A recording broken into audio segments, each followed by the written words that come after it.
estamos un poco angustiados al ver cómo la hermandad cada día menos estudia la Biblia, menos se ora, pero queremos estar creciendo espiritualmente.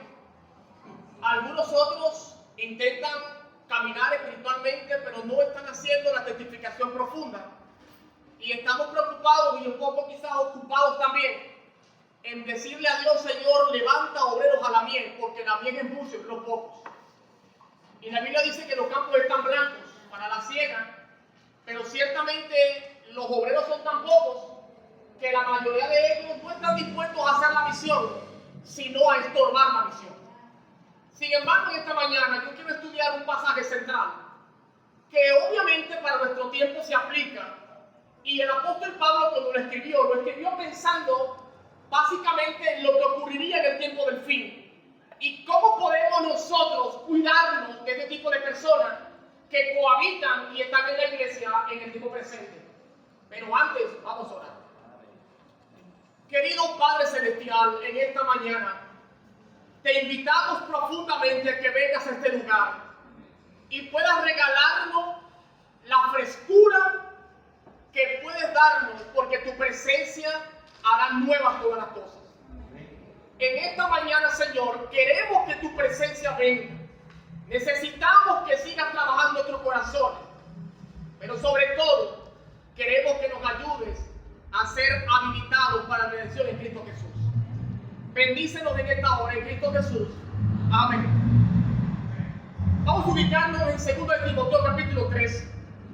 2 de Timoteo capítulo 3. Y vamos a analizar en esta mañana algunas características de hombres que la Biblia plantea que estarán o se ejercerán funciones en la iglesia en el tiempo del fin.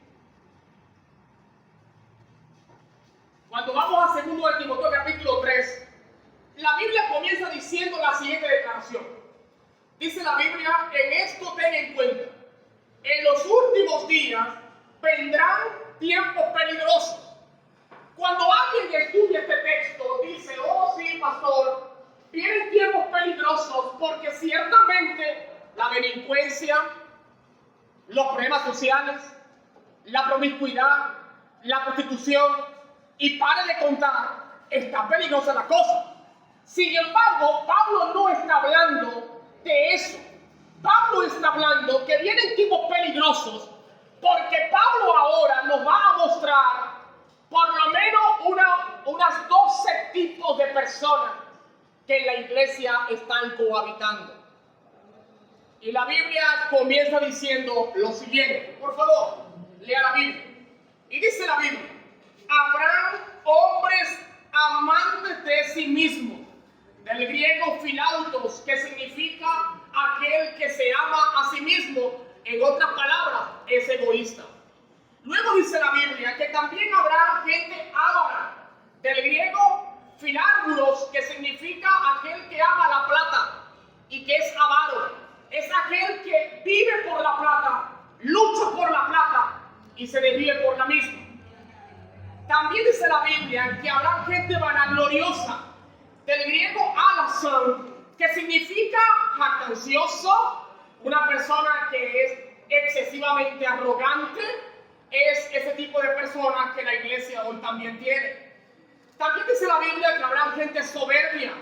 Del griego huperfos, que significa una persona que piensa que está por encima de los demás y que puede subyugar a cualquiera porque se considera mejor que otro. También dice la Biblia que en los tiempos finales habrá gente blasfema. Del griego blasfemo, que significa aquella persona que difama y calumnia y que usa su boca para destruir y acabar la obra de Dios, y sobre todo para acabar con la imagen y visión de la gente que sirve al Señor. También dice la Biblia que habrá gente desobediente a los padres. Esta palabra es interesante porque la palabra tiene que ver con el hecho de alguien que es contumaz, alguien que no pide respeto, alguien que no es capaz de respetar a nadie. Y si alguien no respeta a los padres, mucho menos respeta a los demás. Porque si usted no puede respetar a la gente que le dio la vida, mucho menos podrá respetar a los demás que lo tienen consanguinidad con usted. El pasaje sigue diciendo También habrá gente ingrata. La palabra que se usa para ingrato es alguien que es malvado, perverso, impío. Una persona que realmente perdió la cabeza. También dice la Biblia que habrá gente impía, de corazón duro, gente que no ama a nadie, gente que sencillamente vive para sí.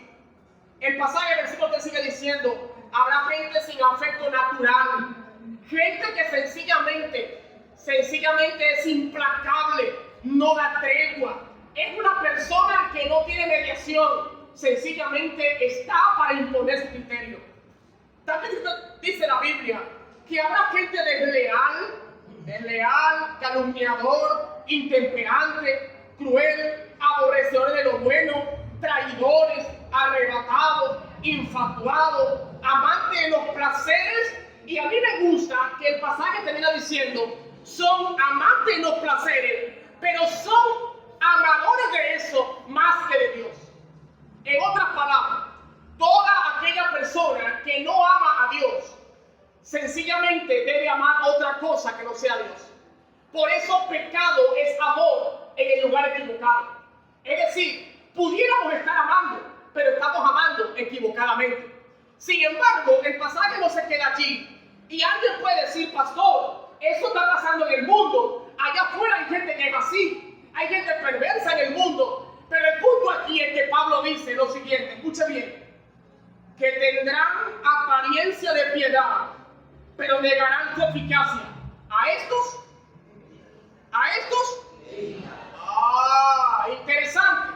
Es decir, Pablo está diciendo a estos hombres que tienen estas características, tienen apariencia de que viven una piedad, profesan una fe, viven una experiencia religiosa, pero ellos mismos han dejado de amar a Dios. Y tenemos en la iglesia gente con estas características, ¿sí o no? ¿Tenemos gente en esta iglesia que vive con estos principios? Por supuesto que sí. Y el problema más grave es que Pablo dice que a esta gente hay que evitarlo. Y a mí yo me pregunto, y yo al estudiar el texto me pregunto, ¿por qué Pablo invita a los creyentes a evitar a esta gente? La respuesta es que Pablo sabe que nuestra influencia en el liderazgo ejerce cambio en los demás. Es decir, una persona que ama a la plata más que a Dios va a ejercer influencia sobre eso en los demás. Una persona que no tiene prioridades para dedicar tiempo para Dios todos los días, esa persona ciertamente será exaltado, será calumnioso, será denigrante, será prejuiciador, perjudica la causa de Dios. Pablo dijo una palabra: si quieres vivir una fe genuina, tienes que evitar este tipo de personas que viven esta experiencia religiosa. Sin embargo, usted se preguntará, pastor, pero a veces tenemos algunas características allí. En ocasiones, a veces somos ávaros, en ocasiones tenemos ciertas circunstancias que nos hacen ver diferente. Pero alabado sea el nombre de Dios, que el Espíritu Santo quiere colocar en nuestros corazones el fruto del Espíritu. Y la Biblia dice que el fruto del Espíritu es amor. Y después del amor, me encanta el amor, después del amor viene el gozo, la paz, la paciencia, benignidad, bondad, la fe, la mansedumbre, templanza. Y luego Pablo dice: contra tales cosas no hay ley. Por supuesto, ¿qué ley puede haber si el principio real de la ley es el amor? Sin embargo, estamos en la sociedad cristiana hoy, donde el concepto de hermandad se ha perdido, donde el individualismo es más importante que la necesidad de los demás, donde la misión ahora hay que perseguir a la gente para que haga misión y predique el evangelio, cuando la concentración hoy es cómo puedo resolver mis problemas personales. Con tristeza hemos visto cómo muchos hermanos abandonan la fe, y lo hacen no porque no tengan fuerza de voluntad para avanzar, sino porque sencillamente dejaron de mirar a Cristo en su vida y comenzaron a criticar la obra, comenzaron a señalar los errores. Y déjeme decirle algo: si usted quiere encontrar errores en la causa de Dios, vaya a una iglesia, porque ciertamente en la iglesia todos los que vamos tenemos defectos de carácter, tenemos dificultades, tenemos pruebas, pero alabado sea el nombre de Dios, que Dios nos usa como instrumento en sus manos para que de alguna manera u otra, a pesar de los problemas, el Señor pueda ganar a otros para Cristo Jesús. Amén. Nadie puede llegar a estar pensando que ya es perfecto o que logró alcanzarlo todo. El problema es que el que no está concentrado en la misión, está concentrado en hacer la misión al diablo. Y entonces tenemos gente en la iglesia que usa la lengua, no para predicar el evangelio, sino para malponer, para hablar en contra de otros y sobre todo para denigrar la misión que Dios quiere hacer en nuestra iglesia en este tiempo.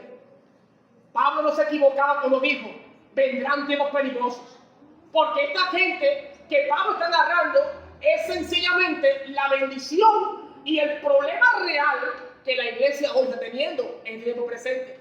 Sin embargo, Pablo no solamente nos deja claro que esta gente está en la iglesia, sino que ahora nos recuerda, versículo 6, estos son los que entran en las casas y cautivan a las mujeres cargadas de pecado, llevadas de diversos malos deseos. En otras palabras, estos caballeros o estas damas se levantan sencillamente para denigrar la ley de Dios. Y luego sigue diciendo, versículo 7, que siempre están aprendiendo y nunca pueden llegar al conocimiento de la verdad. Gente que se la pasa leyendo todos los días, gente que está involucrada en el aprendizaje, pero que al final de cuentas su experiencia espiritual y su conocimiento es tan vacío y tan vago que no transforma a nadie. Eso es un problema real hoy. Es tanto, nosotros hoy no necesitamos conocimiento, necesitamos aplicar el conocimiento, porque sabemos demasiado, pero tristemente lo que sabemos lo estamos haciendo para exaltar a nosotros mismos, cuando ciertamente lo que somos y lo que yo soy solo depende de Dios. Amén. Nadie sería nada de esta tierra sin Dios. Cuando recordamos que somos de Dios, cuando sabemos que lo que somos viene de Él, entonces aprendemos que lo que Dios nos ha dado es para su causa. Pero Pablo sigue diciendo lo siguiente, escucha bien por favor, versículo siguiente, versículo 8. De la manera que James y Jambres resistieron a Moisés, así también estos resisten a la verdad. Hombres de mente corrompida, réprobos en la fe.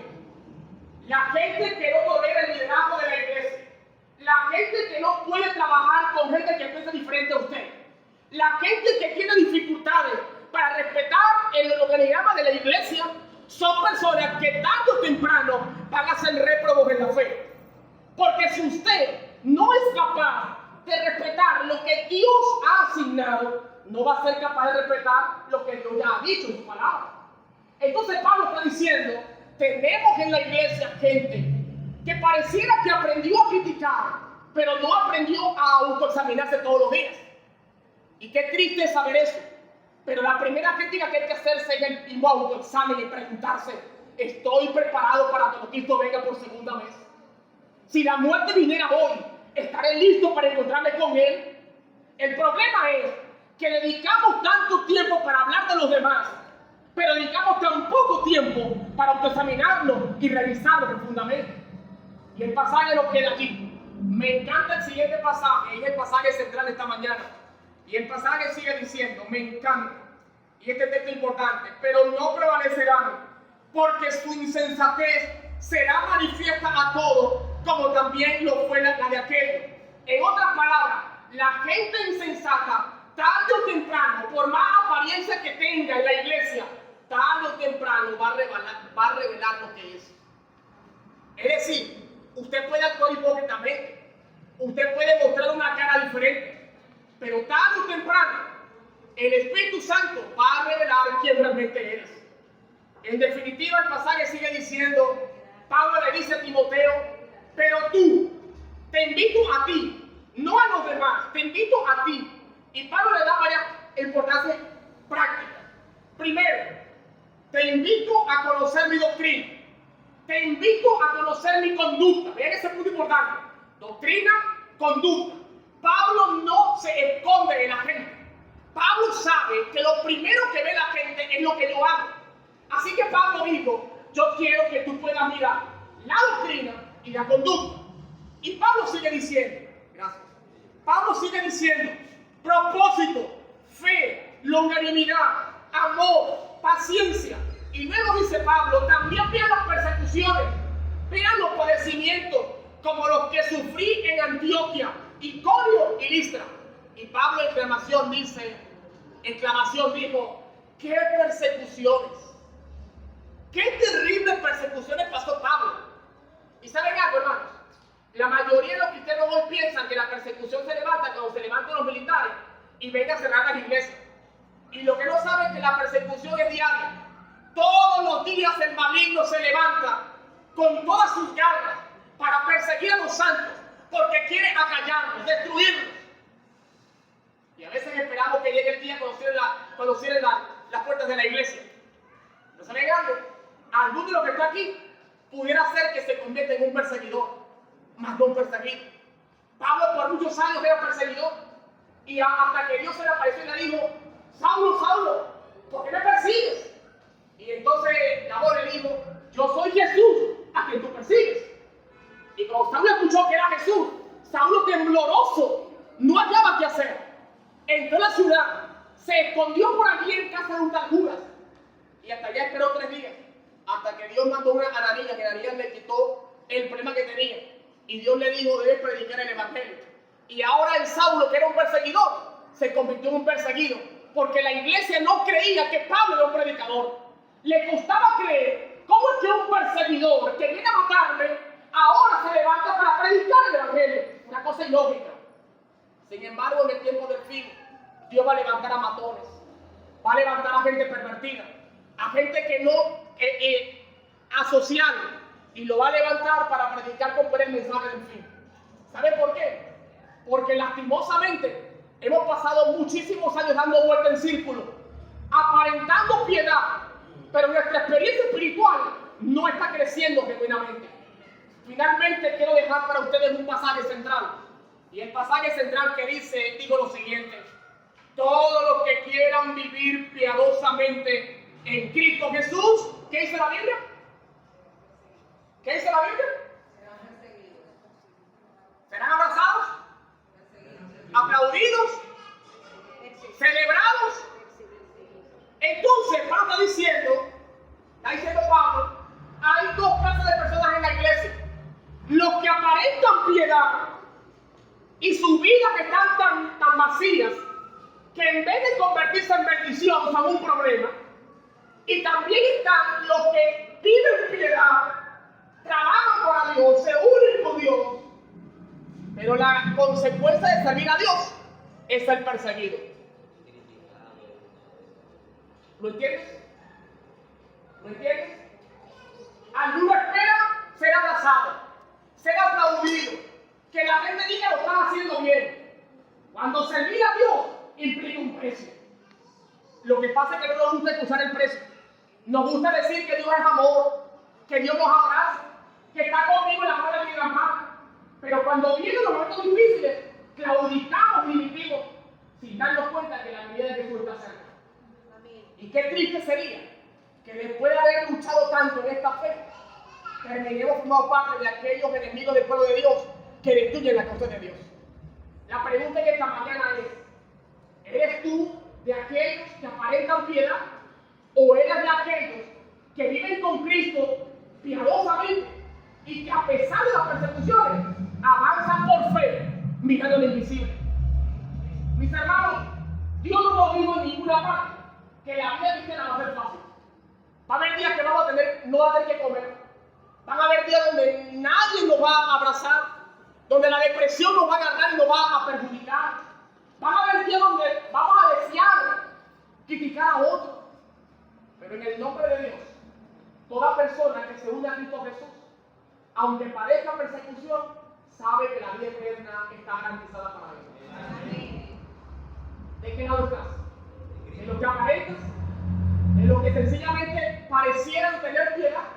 ¿O de aquellos que a partir de hoy, sin importar lo que sufran, están dispuestos a hacer hasta lo imposible por ver a Jesús en victoria?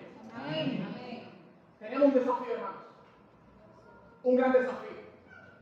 Y no es ver la iglesia qué, no es ver la iglesia bonita.